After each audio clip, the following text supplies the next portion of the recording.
Hello दोस्तों, एक बार फिर से आपका बहुत बहुत स्वागत है क्लास 10 के भूगोल के इस वीडियो में।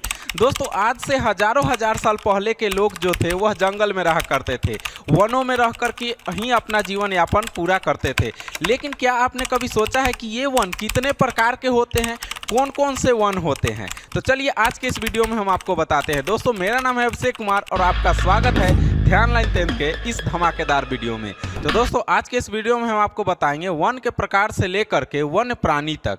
दोस्तों, सबसे पहले ये जान लेते हैं कि आज के इस वीडियो में एक लिस्ट वाइज क्या क्या चीज़ हम आपको बताने वाले हैं। दोस्तों, सबसे पहले हम आपको बताएंगे कि वन कितने प्रकार के होते हैं। इन्हीं वन के प्रकार में आपको बताएंगे वर्षा के आधार पर कितने प्रकार के वन होते हैं और पूरा डेफिनेशन इसका बताएंगे और उदाहरण सहित समझाएंगे। उसके बाद प्रशासनिक आधार पर कितने प्रकार के वन होते हैं। उसके बाद हम आपको बताएंगे सघनता के आधार पर कितने प्रकार के वन होते हैं। दोस्तों, इसके बाद हम आपको बताने वाले हैं कि वन में रहने वाले जो जीव होते हैं उनका क्या वर्ग है, उनको कैसे वर्गीकृत किया गया है, इसके बारे में भी। उसके बाद भारत का राष्ट्रीय पशु है जो बाघ, उसको क्यों बाघ को क्यों घोषित किया गया है, इसका क्या कारण है, ये चीज़ बताने वाले हैं। और अंत में ये जितना भी टॉपिक हम आपको बताएंगे और जितने प्रकार के वन और पशु के बारे में आपको बताएंगे, इसका सब उदाहरण सहित हम आपको बताने वाले हैं। तो दोस्तों, ये वीडियो बहुत ही इंटरेस्टिंग होने वाला है। अगर दोस्तों वीडियो आपको अच्छा लगेगा तो एक लाइक जरूर कीजिएगा। दोस्तों, आज का हमारा पहला टॉपिक है कि वन के कितने प्रकार हैं, यानी कि भारत में कितने प्रकार के वन पाए जाते हैं और इसकी परिभाषा भी देना है। सबसे पहले दोस्तों आपको हम ये बता देते हैं कि पूरे विश्व में जितना भी वन है उसका 10वां स्थान भारत रखता है, यानी कि 10वें नंबर पर वन की विस्तार के दृष्टि से भारत है। दोस्तों, भारत में तो कई प्रकार के वन पाए जाते हैं। सबसे पहले हम आपको बता दें कई आधार हैं वन को वर्गीकृत करने के लिए, यानी कि आधार के अंदर वन का भेद है अलग अलग। सबसे पहले समझते हैं कि ये आधार कौन कौन से हैं। दोस्तों, 3 आधार पर हम आपको बताएंगे कि वन कितने प्रकार के होते हैं। सबसे पहला जो आधार है वह वर्षा के आधार पर बांटा गया है, क्योंकि आप इस आधार के हिसाब से सीखिएगा तो सारा वन आपको याद हो जाएगा। वर्षा के आधार पर 4 प्रकार के वन पाए जाते हैं। कौन कौन वन है, उसकी परिभाषा क्या है, आप वीडियो में बने रहें, जरूर आपको अच्छी तरीका से हम समझा देंगे। आगे हम बता दें आपको कि दोस्तों प्रशासनिक आधार पर 3 प्रकार के वन पाए जाते हैं और दोस्तों सघनता के आधार पर 5 प्रकार के वन पाए जाते हैं। दोस्तों, चलिए अब आगे हम समझते हैं कि वर्षा के आधार पर जो 4 प्रकार का वन है उसके क्या क्या नाम है। दोस्तों, सबसे पहला जो वन है उष्णकटिबंधीय चिरहरित वन, दूसरा वन है उष्णकटिबंधीय पर्णपाती वन, तीसरा होता है शुष्क पतझड़ पर्णपाती वन और लास्ट में मरुस्थलीय वन। दोस्तों, ये 4 प्रकार का जो वन है ये वर्षा के आधार पर बांटा गया है। चलिए इसकी परिभाषा को समझते हैं और इन वन में कौन कौन से मुख्य लकड़ियां पाई जाती है, चलिए इसको अच्छी तरीका से समझ लेते हैं। तो दोस्तों, अपना वीडियो का फुल स्क्रीन कर लीजिएगा ताकि आपको अच्छा से समझ में आएगा। वर्षा के आधार पर वनों के प्रकार, तो 4 प्रकार के वन जो हम बताए हैं। सबसे पहला वन है उष्णकटिबंधीय चिरहरित वन। इसके बारे में समझिए, जहां पर 200 सेंटीमीटर से ज़्यादा वर्षा होती है। इस चीज़ को आप ध्यान में रखिएगा, जहाँ भी हम वर्षा के आधार पर जो चीज़ हम बता रहे हैं वहाँ पर वर्षा का प्रमाण आपको आंसर में देना होगा। तो ये चीज़ आपको याद रखना है, जहाँ 200 सेंटीमीटर से ज़्यादा वर्षा होती है वहाँ ये वन पाए जाते हैं और इस वन की लकड़ी बहुत कठोर होती है। यहाँ से भी 1 नंबर वाले क्वेश्चन आपका बनेगा कि लकड़ी कौन से वन की सबसे ज़्यादा कठोर होता है, तो उष्णकटिबंधीय चिरहरित वन की, और इस वन को सदाबहार वन भी कहा जाता है। दोस्तों, ये मुख्यतः अंडमान और निकोबार द्वीप समूह में मिलते हैं। इसका प्रमुख जो वृक्ष है वह महोगनी है, आम है, जामुन है इत्यादि इसका प्रमुख वृक्ष है उष्णकटिबंधीय चिरहरित वन या सदाबहार वन। दोस्तों, अब आगे बढ़ते हैं। दूसरा नंबर जो आपका वन है वह है उष्णकटिबंधीय पर्णपाती वन। अब इसके बारे में समझिए, इसमें भी आपको वर्षा का प्रमाण देना ही है। जहां पर 100 से 200 सेंटीमीटर वर्षा होती है वहां ऐसे वन पाए जाते हैं। दोस्तों, इसे हम पतझड़ वन के भी नाम से जानते हैं। तो जैसे उष्णकटिबंधीय चिरहरित वन को सदाबहार वन कहते हैं, उसी तरह उष्णकटिबंधीय पर्णपाती वन को हम लोग क्या कहेंगे? पतझड़ वन कहेंगे। दोस्तों ये मुख्यतः हिमालय क्षेत्र में पाए जाते हैं और इस वन का प्रमुख जो वृक्ष है वह है चंदन, सागवान, बरगद, बांस आदि। तो दोस्तों ये दो प्रकार का वन था। चलिए दोस्तों अब हम आपको समझाते हैं 3 नंबर वन। तीसरा नंबर है शुष्क पतझड़ या पर्णपाती वन। दोस्तों इसमें भी आपको वर्षा का प्रमाण देना होगा। जहां 50 से 100 सेंटीमीटर वर्षा होती है वहां ये वन पाए जाते हैं।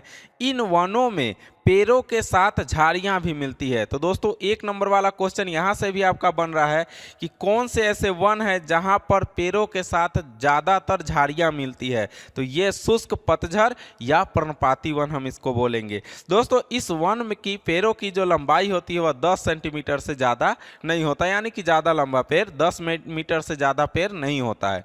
दोस्तों महत्वपूर्ण जो वृक्ष है इस वन का शीशम है, चंदन है, अर्जुन है और खैर, जिसको देहाती भाषा में खैरा भी बोला जाता है, ये इसका महत्वपूर्ण पेड़ है।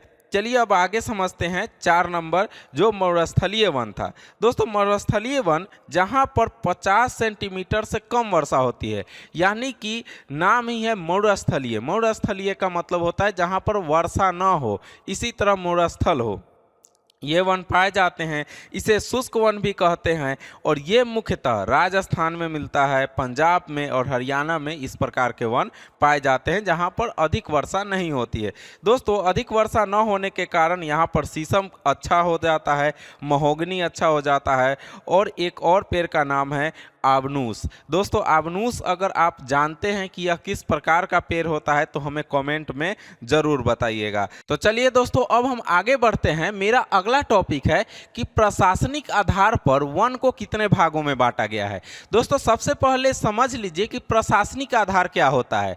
दोस्तों जहां पर हमको वन को सुरक्षित रखने का कोशिश किया जाए तो वो किसके अंदर में आएगा? प्रशासन के अंदर में आएगा। प्रशासन यानी कि जहां पर पुलिस का देख रेख हो, तो प्रशासनिक देख रेख यानी सरकार का उस वहां पर हस्तक्षेप रहता है। तो प्रशासनिक आधार पर 3 प्रकार के वन पाए जाते हैं। सबसे पहला वन जो है वह है आरक्षित वन। दोस्तों दूसरा जो वन है वह है रक्षित वन और तीसरा वन है अवर्गीकृत वन। तो ये प्रशासन के आधार पर 3 प्रकार के वन पाए जाते हैं। अब हम चलिए आगे वीडियो में देखते हैं कि ये तीनों प्रकार का वन क्या है, इसके मुख्य कौन कौन से पेड़ हैं। दोस्तों आपको हम बता दें कि प्रशासनिक उद्देश्य के आधार पर जो वन 3 प्रकार के हैं वह सबसे पहला वन है आरक्षित वन। आरक्षित वन क्या होता है इसको थोड़ा सा समझिए। ये ऐसे वन हैं जिनमें लकड़ी काटने और पशु चराने पर कड़े प्रतिबंध हैं। दोस्तों ये प्रशासन के आधार पर है, थोड़ा सा आप समझने का कोशिश कीजिएगा। प्रशासन के आधार पर है यानी कि इसको काटने छांटने या वहाँ पर कुछ चरवाहा लोग जो चराने जाता है इस पर रोक है, यानी कि पशु चराने पर प्रतिबंध है। इसको मरुस्थलीय प्रसार को रोकने के लिए संरक्षित किया गया है। ये हमारे देश के कुल वन का कितना परसेंट है? 52% है। 52% जो वन है वह आरक्षित वन है। तो इससे भी आपका 3-4 ठो 1 नंबर वाला क्वेश्चन बन जाएगा, इसको भी आप ध्यान में रखिएगा। दोस्तों अब आगे बढ़ते हैं रक्षित वन। दोस्तों रक्षित वन क्या होता है? ये एक ऐसा वन है जिसमें पशु चराने और लकड़ी काटने पर कुछ प्रतिबंध के आधार पर अनुमति दिया गया है। मतलब आरक्षित वन में तो पूर्ण प्रतिबंध है कि वहाँ पर आप जा ही नहीं सकते हैं, लेकिन रक्षित वन में कुछ कुछ प्रतिबंध है। तो ये कैसा प्रतिबंध है आपको हम बता देते हैं। ये देश का कुल वन का कितना परसेंट है? तो 29% है।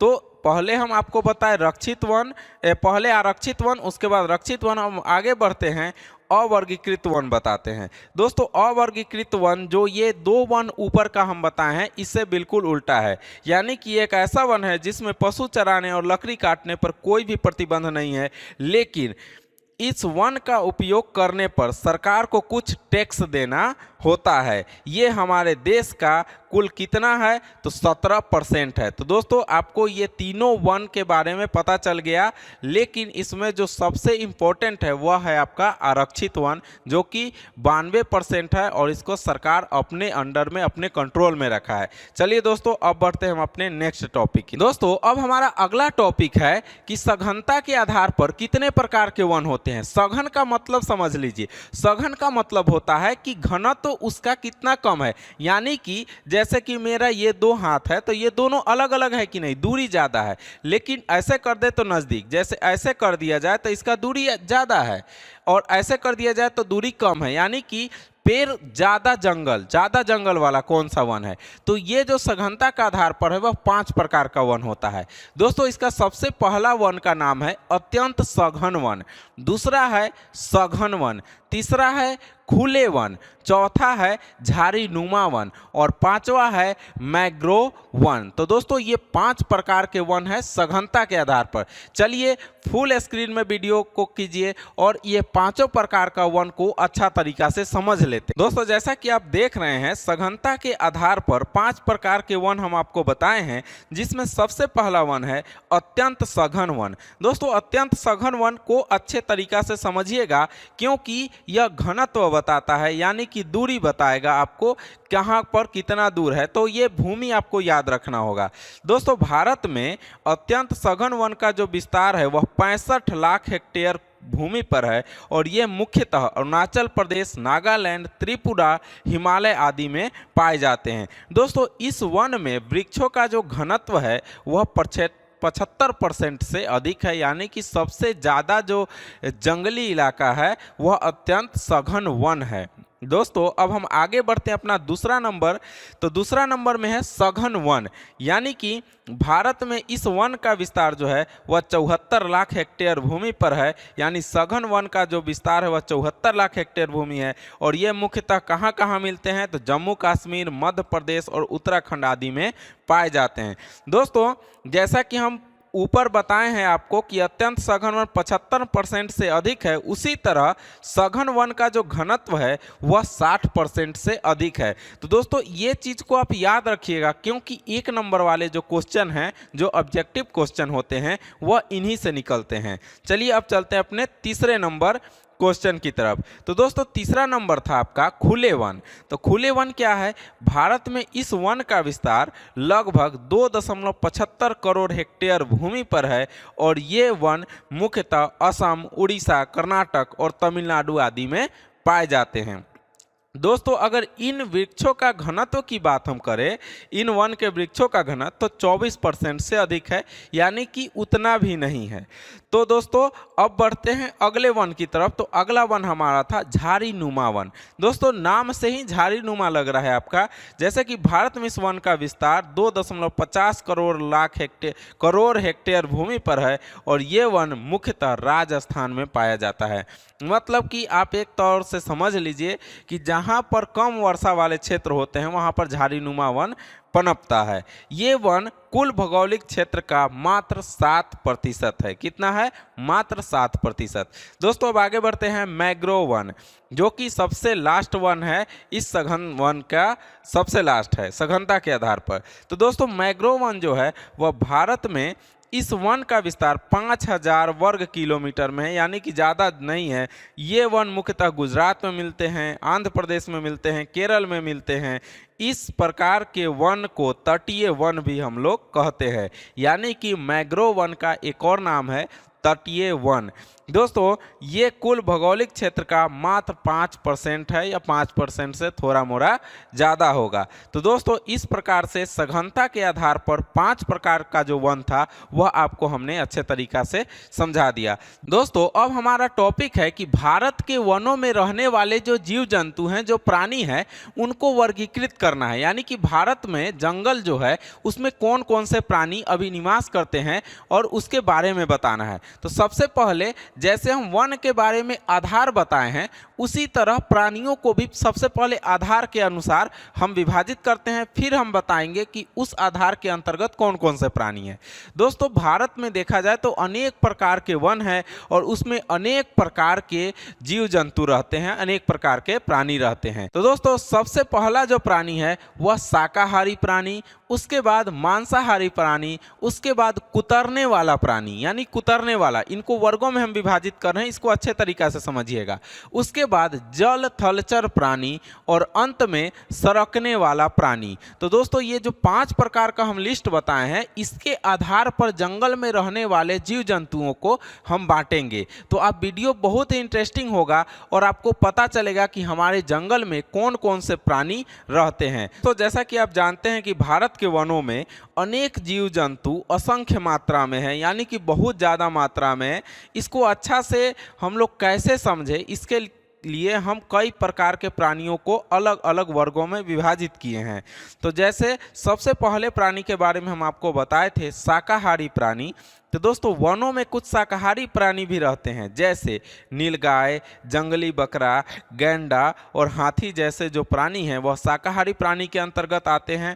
उसके बाद मांसाहारी प्राणी, वनों में कुछ मांसाहारी प्राणी भी रहते हैं, जैसे बाघ हो गया, तेंदुआ हो गया, बनबिलार हो गया, भालू हो गया, भेड़िया हो गया, ये मांसाहारी प्राणी हैं। दोस्तों, ये क्वेश्चन हम इसलिए आपको बता रहे हैं क्योंकि शाकाहारी प्राणी कौन होता है, मांसाहारी प्राणी कौन होता है, कुतरने वाला प्राणी कौन होता है, इससे 1 नंबर वाले ऑब्जेक्टिव क्वेश्चन पूछे जाते हैं और बच्चे लोग इसी में गड़बड़ कर देते हैं। तो आप ध्यान से इस चीज़ को समझिएगा। दोस्तों, आगे है कुतरने वाला प्राणी। वनों में कुछ कुतरने वाले प्राणी भी रहते हैं, जैसे कि चूहा हो गया, खरगोश हो गया, गिलहरी हो गया, बानर हो गया। अब आप बताइए, आप जानते थे कि बानर जो है वह कुतरता है? कुतरने वाले प्राणी की श्रेणी में बानर आता है। तो ये चीज़ को आप ध्यान से समझिएगा। दोस्तों, अब आगे हम आपको बता दें जल थलचर प्राणी। तो दोस्तों, जल थलचर में बहुत सारे प्राणी जंगलों में रहते हैं, जैसे मेढक, कछुआ, घड़ियाल। जो दोस्तों, जल थलचर का मतलब कि ऐसा प्राणी जो जल में भी रहे और थल में भी रहे, यानी कि कुछ समय जल में बिताता है और फिर आगे जमीन पर भी बिता सकता है। तो ये सारा जल थलचर प्राणी है।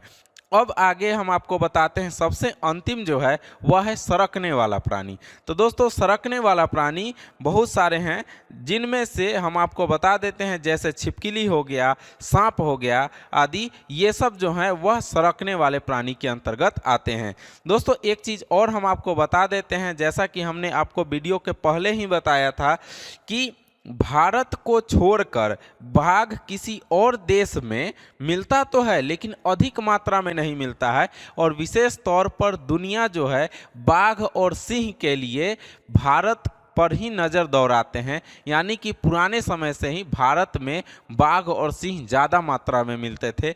यही कारण था कि भारत देश का राष्ट्रीय पशु के रूप में इसको घोषित किया गया है। तो दोस्तों, इस प्रकार से हम आपको बताएं कि वन में कितने प्रकार के प्राणी रहते हैं, और उसके बाद हम आपको बताएं कि दोस्तों बाघ को क्यों बोला जाता है भारत का राष्ट्रीय पशु। तो दोस्तों, जैसा कि आपने देखा कि हमने पूरा चीज़ आपको बता दिया, वनों के प्रकार से लेकर के वन्य प्राणी तक बहुत सारे टॉपिक बने और सारे टॉपिकों को हम अच्छे तरीक़ा से आपको एक्सप्लेन कर दिए। दोस्तों, आप अपनी पढ़ाई जारी रखिए। अगर कोई भी विषय में कोई भी चीज़ का दिक्कत आता है तो आप हमारे कमेंट बॉक्स में कमेंट कर सकते हैं, उस पर स्पेशल वीडियो हम बनाएंगे। अगर एक बच्चा भी कमेंट करेगा तो उस पर भी स्पेशल वीडियो बनेगा। तो दोस्तों, कैसा लगा ये वीडियो हमें कमेंट में ज़रूर बताइएगा। मिलते हैं फिर से एक नेक्स्ट वीडियो में आपके लिए नए समस्या का समाधान लेकर के नए क्वेश्चन के साथ। तब तक के लिए आप अपने अभिषेक सर को दीजिए इजाज़त।